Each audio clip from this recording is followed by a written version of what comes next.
Welcome back out to the bench in the backyard. So y'all saw these in a short about 6 months ago, I guess.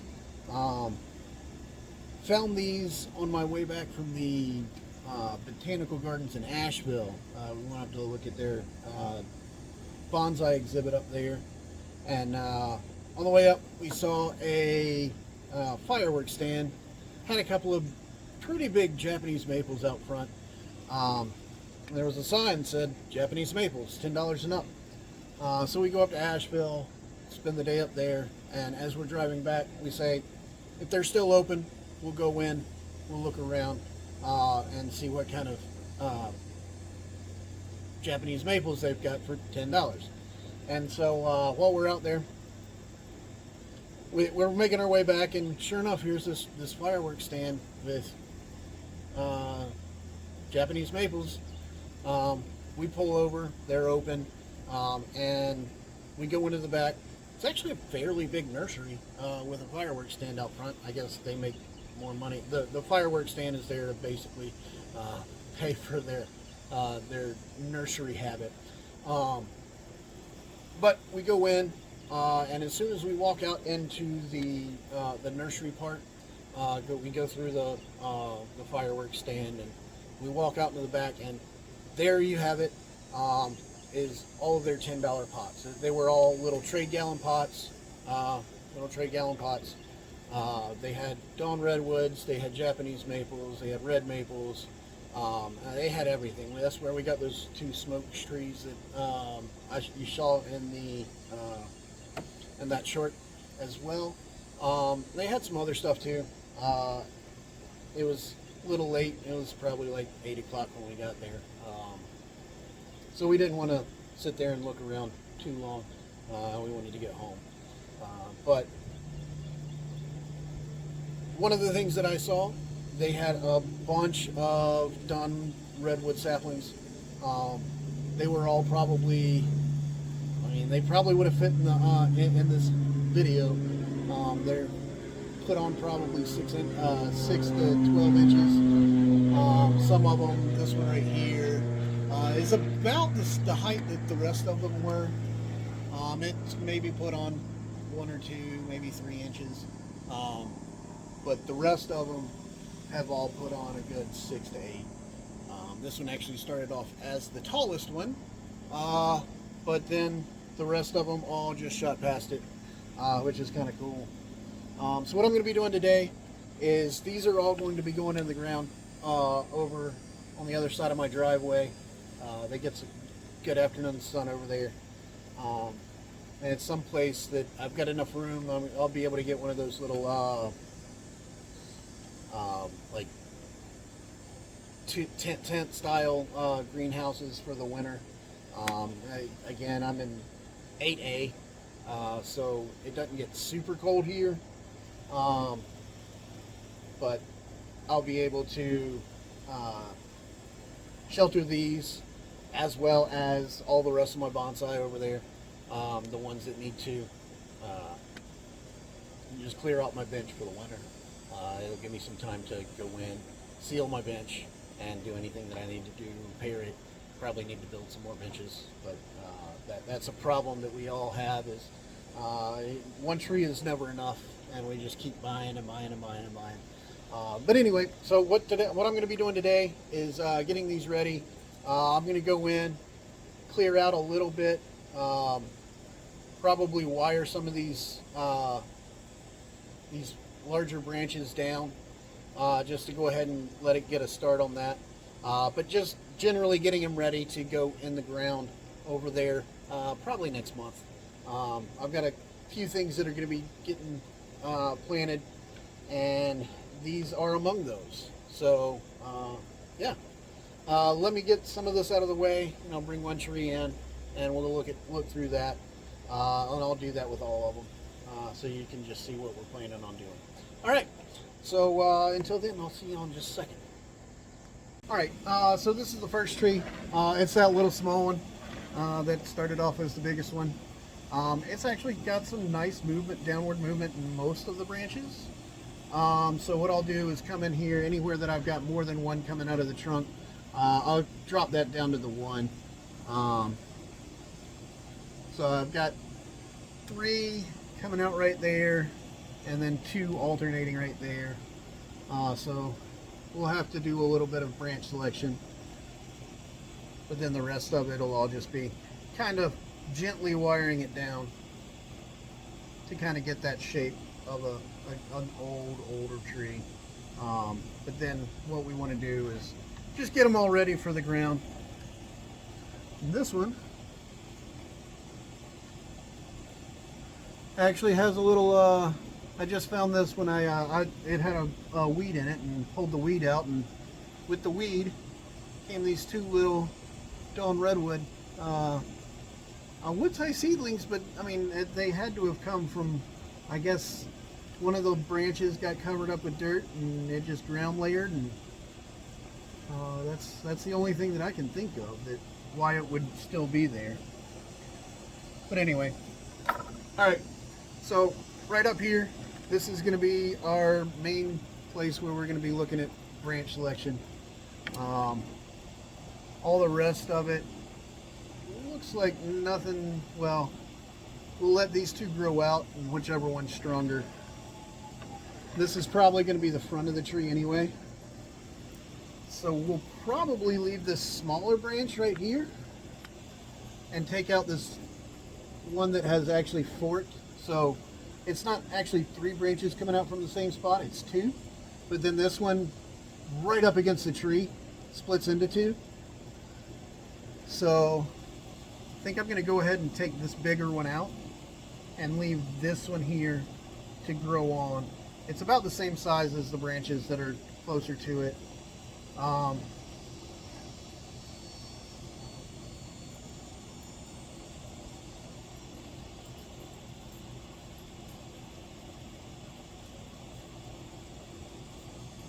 we could let this one come out as a second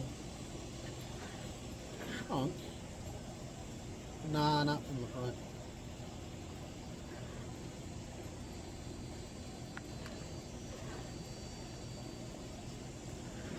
All right. I mean, like I always say, if you just sit there looking at it, it doesn't turn into bonsai. So we're going to go in here and go ahead and cut.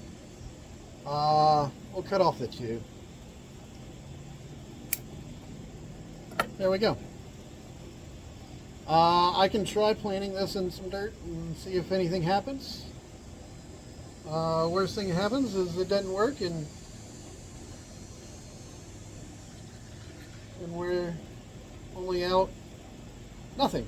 Alright, so I just grabbed a little cup of dirt, shoved those 2 down in, and we'll see what happens with those. I'm not really expecting a whole lot. Doesn't really matter. They'll either root or they won't. And worst thing happens is I've got 2 dead sprigs, which I would have had anyway. Alright, so now what I'm going to come in here and do is clean up that little cut where I cut them before.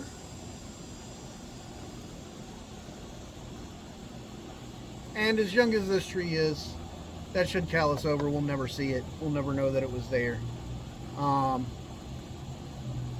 We've got a few spots where we've got alternating or same side branching. We'll leave those and just figure out what's going to happen there. Up here at the top,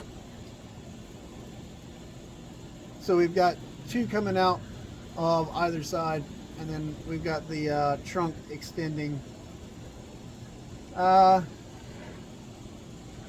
Since they're going to be in the ground for the next couple of years, I've got time to decide on all of that. So what I'll go in, we're going to grab some wire and just wire these branches down a little bit.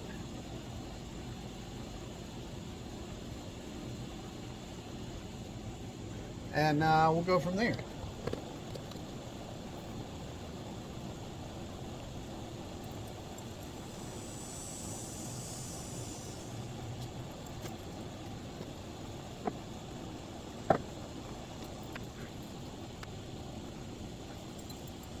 And the only thing that we're going to be wiring will be anything that has already started to lignify, so it's starting to turn red. So any of these green shoots, we'll just let them grow for the rest of the year, let them do what they're going to do, and then in the spring we'll come in, do branch selection, and figure out where we're going from there. So I'm going to wire these two together. Everything else down there is going to be green, so we're not going to worry about wiring those.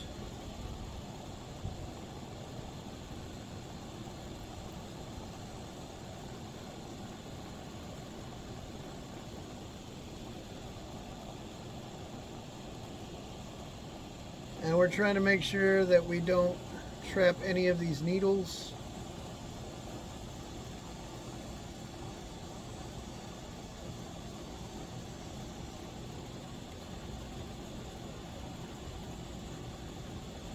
So anywhere you need to, just scooch around them.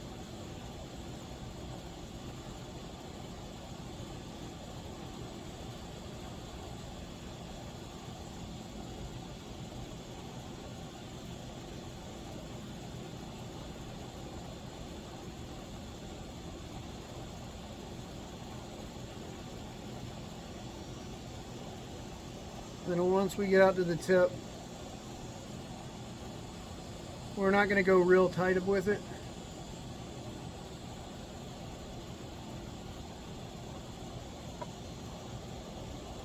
We'll just come in here, make a little loop.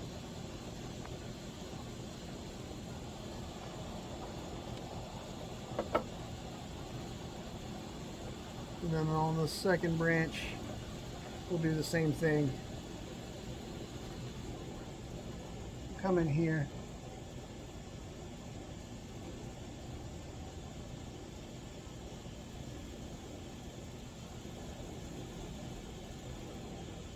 Again, making sure that we don't trap any of these needles.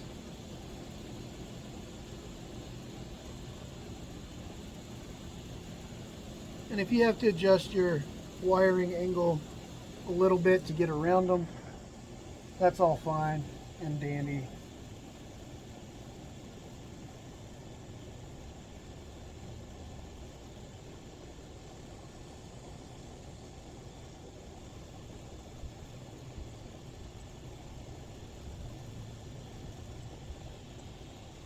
And again, out here at the tip, we'll just make a little double loop. That way we've got one loop holding it from the top and one loop holding it from the bottom. And we can use that to kind of move it around to how we need it.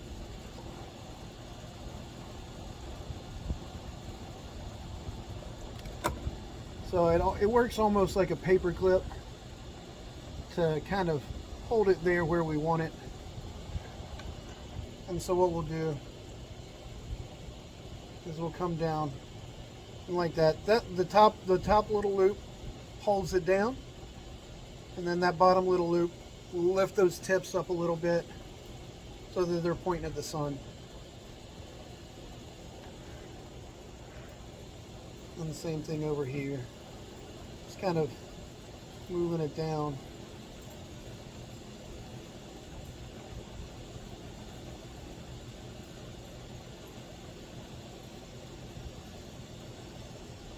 And then lift the tip up. And if there's any spot where we've got some branches coming out of the trunk, we can just move it over to the side a little bit. About like that. All right, so I'm going to do that with the rest of the tree. And then I'll do that with the rest of the other trees. I'll do a little time lapse of all of that so that you can see what's going on. But you don't have to sit here and listen to me yabber on for all ends. All right, see y'all in just a little bit.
All right.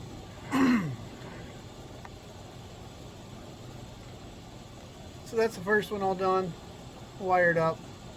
I might, some of these lower ones that are a little bit bigger, kind of popping up right up here. So I might have to bring a guy wire in and just tie it down to the trunk. But we'll see. So I'm going to go ahead and do this to the rest of them. This one didn't need everything tied out or wired out because a lot of this, I mean, this is not at all lignified. It might not make it through the winter. In fact, it probably won't. But this one's got some lignification. And then any of these that are already starting to turn that reddish brown that you normally get with redwoods, they'll make it fine. Yeah, and eventually once this all fills out, we'll just build these big conical shapes. And this is going to be planted as a forest. So each of these is going to go on that the slab that I did out of concrete, which, I mean, it's turned out fairly nice. I like it. I like the way it looks, and they'll all fit, which is nice. Something like that would have run me probably like $300 or $400, but it cost me like $5. Well, no, that's not true. It's got like $4 worth of that metal mesh in it, and then $10 worth of rebar, and then $3 worth of concrete. So that's pretty awesome that you can do something like that in that house, and have something that doesn't look too horrible.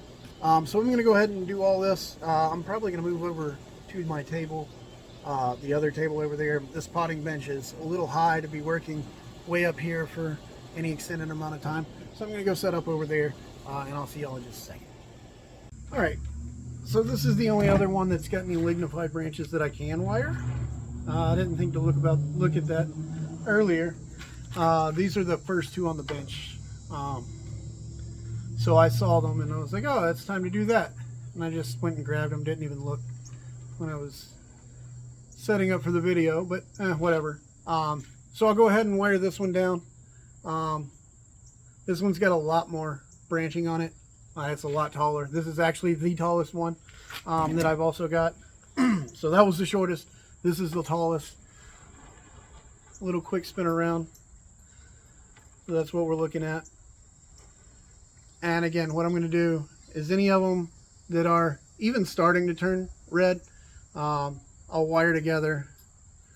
I'll actually probably wire this one with this one, and then that one with that one, and then this one, and then just alternate on my way up.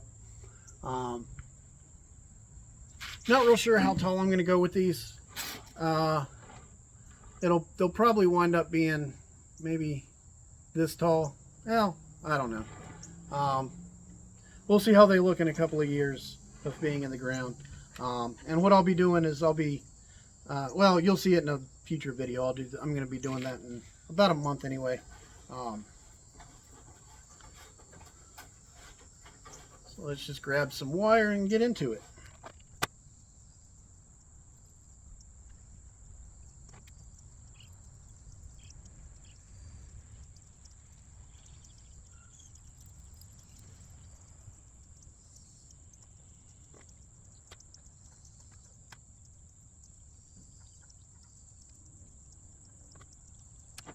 All right, so just a little quick close-up of what I'm doing with the little paper clip style.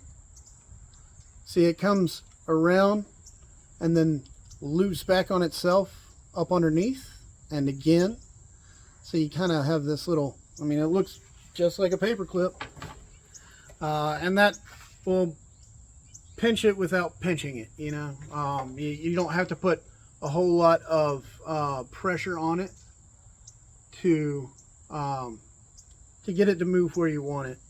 It doesn't have to like press hard down on it, you know. Not like with when you're wiring and you have your wire making contact with the branch. That's really just there kind of almost acting like a it's almost like a guy wire, you know, where it's just pressing it down a little bit instead of but instead of wiring it to another part of the tree or down to the pot, um, it's just a loose piece of wire. That way you're not putting too much stress on the plant, but it's still enough, especially out on those outside growing tips where nothing is lignified. It's just a way to kind of guide it to where you want it to go, so you don't have to wire the whole thing and then worry about the wire cutting in. It's just a little easier way to kind of get it get it moving in the right direction.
Alright, so that's that for right now.